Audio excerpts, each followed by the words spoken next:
అయినవిల్లి దేవస్థానం నుండి ప్రత్యేకమైన ఆహ్వానం. గణపయ్య ఆశీర్వాదంతో తులాభారం. ఈ క్షేత్రం ఒక మహా అద్భుతం. తూర్పుగోదావరి జిల్లాలో మళ్ళీ కాణిపాక క్షేత్రంతో సమానంగా స్వయంభూ అయినటువంటి విఘ్నేశ్వరుని యొక్క క్షేత్రం ఈ క్షేత్రం. అటువంటి ఈ క్షేత్రంలో నా కుమారుడికి తులాభారం చేయడం నాకు చాలా ఆనందంగా అనిపించింది. ఈ అనుభవం నా జీవితంలో చాలా ప్రత్యేకమైనది. దేవుడి దగ్గర చేసిన ఈ సేవ నాకు ఎంతో సంతోషాన్నిచ్చింది.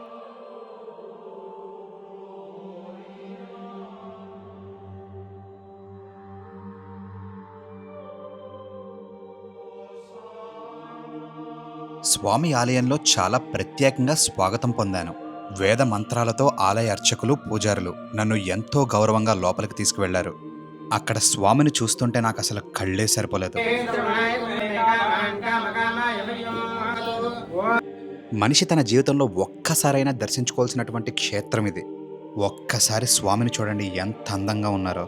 నేను చాలా సంతోషంగా ఉన్నాను. ఎందుకంటే దేవస్థానం ఎండోన్మెంట్ శాఖ ఈవో గారు స్వయంగా నన్ను ఆహ్వానించారు. వారి నుండి ఆహ్వానం రావడం నాకు చాలా గౌరవంగా అనిపించింది. ఈ క్షేత్రంలో ఎప్పుడూ నిత్యాన్నదానం జరుగుతూనే ఉంటుంది. జీవితంలో ఒక్కసారైనా స్వామివారిని సందర్శించుకోండి. కోరిన కోరికలు క్షణంలో తీర్చే స్వామి ఆయన.